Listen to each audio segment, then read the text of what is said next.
S Ram യഥാർത്ഥത്തിൽ പ്രചരിക്കുന്ന ഒരു വാർത്ത നിയമസഭാ കക്ഷി യോഗം വിളിച്ചു എല്ലാ MLA-മാരും തിരുവനന്തപുരത്ത് എത്തണം എന്ന രീതിയിൽ പ്രഖ്യാപനം വന്നു എന്ന രീതിയിൽ വാർത്തകൾ വരുന്നു.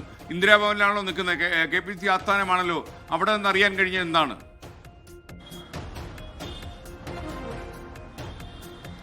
KPCC ആസ്ഥാനത്ത് തന്നെയാണ്. ആളൊഴിഞ്ഞ പൂരപ്പറമ്പ് പോലെ ആയിട്ടുണ്ട് KPCC ആസ്ഥാനമായ ഇന്ദിരാഭവൻ. ഇവിടെ നിന്ന് പ്രവർത്തകരൊക്കെ വിട്ടുപോയിട്ടുണ്ട്. ചില അഭ്യുതകാംക്ഷികളായ നമ്മൾ ഉൾപ്പെടെയുള്ള ചില മാധ്യമങ്ങൾ മാത്രമാണ് തുടരുന്നത്. ഈ വാർത്ത ചില ശ്രദ്ധയിൽപ്പെട്ടപ്പോൾ തന്നെ ചില നേതാക്കളോട് നമ്മൾ സംസാരിച്ചിരുന്നു. പ്രത്യേകിച്ച് KPCC ജനറൽ സെക്രട്ടറിമാരോട്, ഒപ്പം പ്രധാനപ്പെട്ട MLA-മാരോട്, KPCC വർക്കിംഗ് പ്രസിഡന്റുമാരോടക്കം സംസാരിച്ചിരുന്നു. ഇതുവരെ അവർക്ക് അങ്ങനെ ഒരു വിവരം ലഭിച്ചിട്ടില്ല എന്നാണ് അവർ പറയുന്നത്.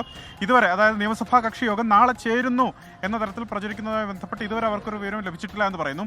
പ്രധാനമായത് എങ്ങനെ നടപ്പിലാക്കും എന്നുള്ളതാണ്. ഈ വൈകിയ സമയത്ത് അവർക്കൊരു അറിയിപ്പ് ലഭിച്ചാൽ അവർ പാതിരാത്രി, പ്രത്യേകിച്ച് കാസർഗോഡ് നിന്നൊക്കെയുള്ള MLA-മാർ ഇവിടേക്ക് എത്തണമെങ്കിൽ നമുക്കറിയാം എത്ര മണിക്കൂർ ട്രാവൽ ചെയ്ത് വേണം ഇവിടേക്ക് എത്താനെന്നുള്ള കാര്യം നമുക്കറിയാം. ഇതുവരെ ലഭിച്ചിട്ടില്ല എന്ന് അവർ പറയുന്നുണ്ട്. അത്തരമൊരു ഉത്തരവോ ഇത്തരമൊരു അറിയിപ്പോ ലഭിച്ചിട്ടില്ല എന്ന പ്രധാനപ്പെട്ട നേതാക്കളാണ് പറയുന്നത്. എന്താണെങ്കിലും അങ്ങനൊരു ഈ നിയമസഭാ കക്ഷി യോഗം നാളെ ചേരുന്നതുമായി ബന്ധപ്പെട്ട വിവരത്തിന് വ്യക്തതയില്ല. അതിനൊരു അന്തിമ തീരുമാനമായിട്ടില്ല എന്നുള്ളതാണ് പ്രധാനപ്പെട്ട കാര്യം.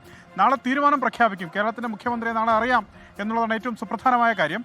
ഒരുപക്ഷെ അതിനുശേഷം, ഈ തീരുമാനം പ്രഖ്യാപിച്ചതിന് ശേഷം ഒരുപക്ഷെ അടുത്ത ഘട്ടം ആലോചിക്കുന്നതിന് വേണ്ടി, സത്യപ്രതിജ്ഞയോ മറ്റൊക്കെ ആലോചിക്കുന്നതിന് വേണ്ടി ഒരുപക്ഷെ MLA-മാരെ കണ്ടേക്കാം. പക്ഷേ അതിലും തീരുമാനമായിട്ടില്ല. ഞാൻ നേരത്തെ സൂചിപ്പിച്ചതുപോലെ ഡേറ്റ് സംബന്ധിച്ച് തീരുമാനമായിട്ടില്ല. നമ്മളോട് അത്രയും വിശ്വസനീയമായ കേന്ദ്രങ്ങൾ, നേതാക്കൾ തന്നെയാണ് നമ്മൾ അതുമായി ബന്ധപ്പെട്ട് പ്രതികരിച്ചിട്ടുള്ളത്. ഇപ്പോൾ ഞാൻ അതാ കാണുന്നത് KPCC ആസ്ഥാനമാണ്. നേരത്തെ സൂചിപ്പിച്ചതുപോലെ വലിയ പ്രതീക്ഷയിലായിരുന്നു ഇന്ന് പ്രവർത്തകർ ഇവിടേക്ക് ഒഴുകിയെത്തുന്നത്. ഇന്ന് 10ാമത്തെ ദിവസമാണ്, തിരഞ്ഞെടുപ്പ് വിധി വന്ന് 10ാമത്തെ ദിവസമാണ്. അവർക്ക് ഇന്നെങ്കിലും മുഖ്യമന്ത്രി അറിയാൻ കഴിയും എന്ന പ്രതീക്ഷ അവർ വെച്ച് പുലർത്തിയിരുന്നു.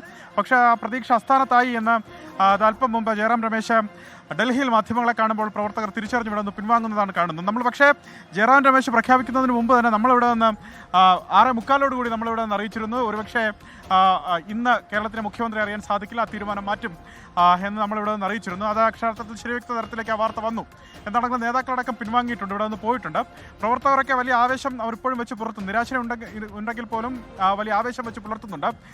അങ്ങനെ ഒരു തീരുമാനം വന്നു കഴിഞ്ഞാൽ അത് വലിയ രീതിയിൽ കളറാക്കാൻ, ആഘോഷിക്കാൻ, അവരുടെ ഈ കണ്ട നാളുകൾ 10 വർഷത്തെ അധികാര അങ്ങനെ പറയുമ്പോഴും ഇപ്പം നാളെ തീരുമാനം ഉണ്ടാകും എന്ന സമാധാനത്തിൽ കിടന്നുറങ്ങാം. BD ആണെങ്കിലും KC ആണെങ്കിലും RC ആണെങ്കിലും നാളെ ഒരു തീരുമാനം കേരളത്തിൽ മുഖ്യമന്ത്രി കിട്ടും എന്ന കാര്യത്തിൽ തീരുമാനം ഉണ്ടായിരിക്കുന്നു.